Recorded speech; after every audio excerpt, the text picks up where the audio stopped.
नमस्कार दोस्तों, स्वागत है आपका एक बार फिर से हमारे चैनल आरपी करियर क्लासेस में। और मैं मनीष कुमार मिश्रा आपका हार्दिक अभिनंदन करता हूं।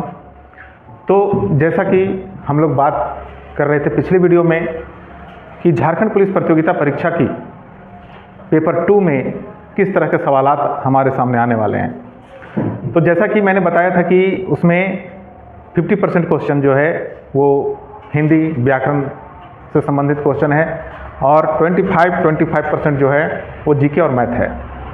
तो मैं बात कर रहा था हिंदी की कि मैं आपको हिंदी की व्याकरण संबंधित जो भी परेशानी आपके साथ आने वाली हैं, मैं उससे जूझने का तरीका मैं आपको बताने वाला हूं और कैसे उसकी तैयारी करनी है इसके बारे में बात करने वाला हूं। और मैं बताऊंगा आपको कुछ ऐसे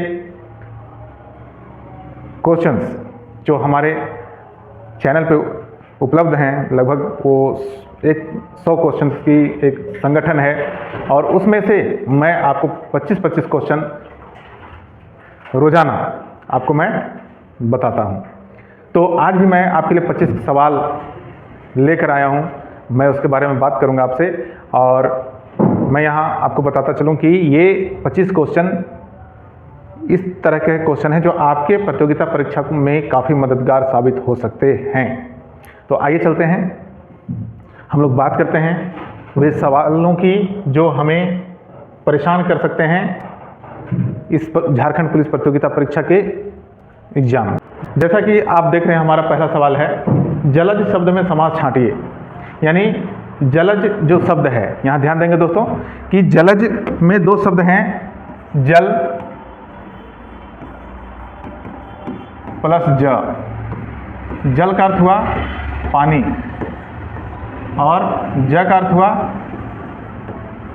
जन्म लेने वाला। यानी जल में जन्म लेने वाला को जलज कहा जाता है। लेकिन यहाँ दोनों शब्द के अर्थ को न गौर करते हुए हम ये गौर करते हैं कि जलज कहा किसे जाता है। यानी जलज कहा जाता है कमल को, इसका अर्थ होता है कमल। तो इस तरह के जो शब्द होते हैं जो दोनों शब्दों के अर्थ को ना मिलकर एक तीसरा अर्थ उत्पन्न करते हैं, इसे हम कहते हैं बहुव्रीहि समास। यानी ये कौन सा समास होता है? तो ये बहुव्रीहि समास होता है। यानी जलज शब्द में समास छांटना है तो इसका सही जवाब हमारा होगा बहुव्रीहि समास। तो इसलिए दोस्तों इसका सही ऑप्शन हमारा है 4। अगला सवाल है, चुपड़ी और दो लोकोक्ति का अर्थ क्या है? यानी चुपड़ी और दो का अर्थ क्या है? तो यहाँ ये कहावत है कि चुपड़ी और दो। इसका देखिए कि चुपड़ी का अर्थ हुआ कि वो थोड़ा है, कम है, लेकिन बातें बहुत बड़ी बड़ी हैं। जैसे थोड़े वस्तु से बड़ा काम नहीं हो सकता, कभी भी नहीं। यानी अगर हमारे पास वस्तु कम है और हम उससे कुछ बड़ा करना चाहें तो यह संभव नहीं है। इसलिए इसका सही जवाब हमारा है कि थोड़े वस्तु से बड़ा काम नहीं हो सकता। यानी ऑप्शन 2 हमारा सही है। अगला सवाल है, सोहम मेहनती लड़का है, वाक्य में विशेष शब्द का चयन कीजिए। तो यहाँ हम जानते हैं कि विशेष और विशेषण 2 चीज़ होते हैं। यानी जिसकी गुण बताई जाती है उसे विशेष कहते हैं और जो गुण बताया जाता है उसे विशेषण कहते हैं। एक बार फिर से सुनिएगा कि अगर किसी वस्तु का गुण बताया जाता है तो वो गुण विशेषण कहलाता है, लेकिन जिस वस्तु का गुण बताया जाता है वो वस्तु विशेष्य होता है। इसलिए यहाँ सोहम मेहनती लड़का, यानी बात सोहम की हो रही है, ये विशेषण हो गया और ये विशेष हो गया। यानी सोहम का गुण है मेहनती और मेहनती किसका गुण है? सोहम का। इसलिए इसका सही जवाब हमारा है सोहम। यानी विशेष इस वाक्य में विशेष क्या है? सोहम है। इसलिए सही जवाब हमारा है ऑप्शन 3। अगला सवाल है, निम्नलिखित चिन्हों में से अल्प विराम चिन्ह कौन सा है? विराम चिन्ह बहुत सारे आते हैं हमारे हिंदी के लेख में, लेकिन यहाँ पूछा जा रहा है कि निम्नलिखित में से अल्प विराम चिन्ह कौन सा है जिसे हम थोड़ा सा रुकने के लिए प्रयोग करते हैं। तो अल्प विराम चिन्ह दोस्तों ये है, इसकी चर्चा मैंने पिछले वीडियो में भी की है, गौर कीजिएगा। इसलिए सही ऑप्शन हमारा 3 है। अगला सवाल है, हथियार डाल देना।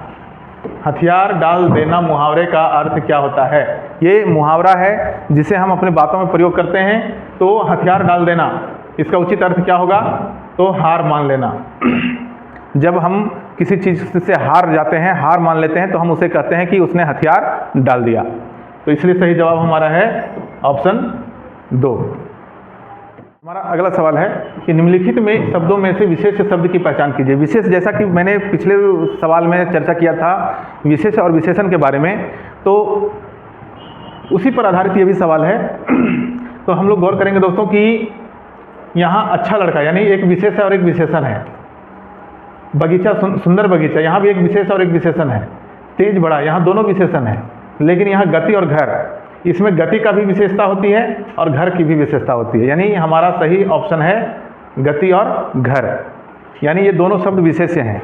इसलिए दोस्तों हमारा सही जवाब है ऑप्शन 4। अगला सवाल है, निम्नलिखित में से किस विकल्प में सभी शब्द पर्यायवाची नहीं हैं? यानी इसमें जो हमें आपको 4 ऑप्शन दिख रहे हैं, चारों ऑप्शन में 3-3 शब्दों के कॉलम हमारा संग्रह है। इसमें हमें ये देखना है कि किस समूह में, शब्दों का जो समूह आप देख रहे हैं, इसमें कौन सा समूह सभी पर्यायवाची नहीं है। तो यहाँ देखेंगे कि विशिक, तीर, इशु, ये सभी पर्यायवाची हैं।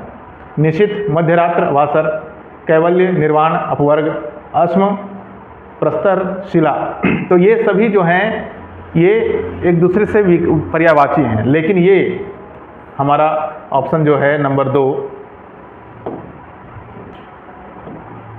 तो नंबर 2 निशित, मध्यरात्र और वासर, ये तीनों अलग अलग शब्द हैं, अलग अलग अर्थ को प्रदर्शित करते हैं। इसलिए सवाल के मुताबिक हमारा इसका सही जवाब है ऑप्शन 2। अगला सवाल है, उर्मिलेश शब्द का संधि विच्छेद चयन कीजिए। अब यहाँ हम लोग ध्यान देंगे दोस्तों कि उर्मिलेश, इसमें कौन कौन से वर्णों का समावेश है, संधि हुआ है।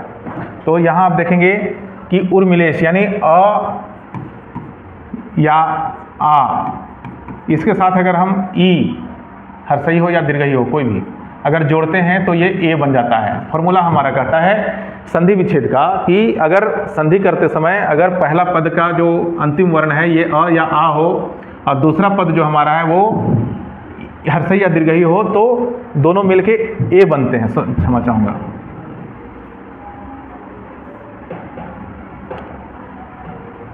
ये दोनों मिलके ए बन जाते हैं। तो जैसा कि शब्द हमारा है उर्मिलेश, तो इसे जब हम अलग करेंगे तो उर्मिला और ईश, ये दोनों शब्द अलग होंगे। यानी उर्मिला और ईश ये 2 शब्द हैं जिसको मिला के उर्मिलेश शब्द बना है। तो इसका हमारा सही जवाब है नंबर 2। क्षमा चाहूँगा, नंबर 2 नहीं, नंबर 1, क्यों इसमें उर्मिल प्लस जोड़ ईश है, इसलिए उर्मिल प्लस ईश नहीं होकर के उर्मिला प्लस ईश होगा इसका सही जवाब। तो ये इसलिए हमारा सही ऑप्शन है 1। अगला सवाल है, चांदी का जूता मारना मुहावरे का सही अर्थ निम्न में से कौन सा होगा? ध्यान देंगे कि जूता मारना है कौन सा? चांदी का।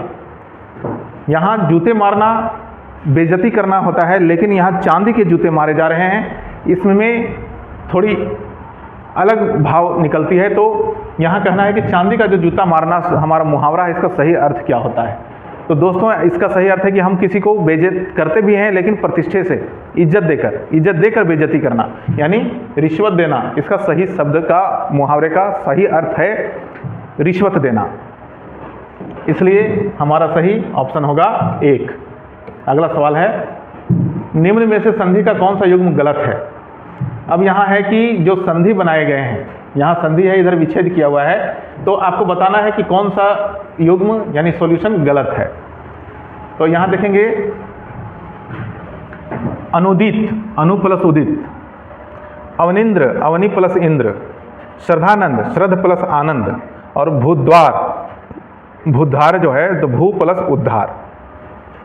तो ये सही है, ये भी सही है, ये भी सही है, लेकिन ये जो श्रद्धानंद है, तो यहाँ आप गौर करेंगे कि श्रद्धा जोड़ आनंद होना चाहिए था, आ प्लस आ बराबर आ, तो श्रद्धा प्लस आनंद होना चाहिए था, जबकि ये अशुद्ध लिखा हुआ है, श्रद्ध जोड़ आनंद लिखा हुआ है। इसलिए हमारा सही आंसर है श्रद्धा जोड़ आनंद, ये गलत है, इसलिए ये सही आंसर हुआ। इसलिए सही ऑप्शन हमारा होगा 3। अगला सवाल हमारा है इस प्रकार से कि हाथ को हाथ न सूझना मुहावरे का अर्थ क्या है? तो यहाँ पर ध्यान देंगे कि हाथ को हाथ कब नहीं दिखाई देता है, यानी ऐसा क्या सिचुएशन है जिससे हमारे हाथ एक दूसरे के स्पर्श तक नहीं कर पाते, हमें दिखाई नहीं देता कि हमारा दूसरा हाथ कहाँ है जिससे हम अपने दूसरे हाथ का स्पर्श कर सकें। तो इसका अर्थ है कि बहुत घना अंधेरा होना। जब बहुत ही ज़्यादा अंधेरा होता है, हमें कुछ भी दिखाई नहीं देता, हमें अपने हाथ भी दिखाई नहीं देते कि हमारा ये हाथ कहाँ है, हमारा ये हाथ कहाँ है। इसलिए सही ऑप्शन हमारा है 3। अगला सवाल है, निम्नलिखित में से किस विकल्प में सभी शब्द पुल्लिंग हैं। अब यहाँ हमें ये देखना है कि सारे शब्द पुल्लिंग हैं, एक भी शब्द स्त्रीलिंग नहीं है, ऐसा कौन सा समूह है शब्दों का। तो संचार, पालन, ग्रीवा, मनुष्यत्व, बनावट, रौनक, पतलून, झुंझलाहट या झल्लाहट, अक्षुण्णता, प्लेटफॉर्म, प्राधिकरण, गिरोह। यानी इसमें हमें ये देखना है कि सभी शब्द पुल्लिंग होने चाहिए। तो संचार की पालन की जाती है, यानी ये स्त्रीलिंग शब्द है, इसलिए ये गलत है। मनुष्यत्व, बनावट, रौनक, बनावट होती है या बनावट की जाती है, इसलिए ये भी स्त्रीलिंग शब्द है, इसलिए ये भी गलत है। पतलून ढीली हो जाती है, पतलून गीली हो जाती है, इसलिए ये भी स्त्रीलिंग शब्द है, इसलिए ये भी समूह गलत है। यानी हमारा सही जवाब होगा प्लेटफॉर्म, प्राधिकरण और गिरोह।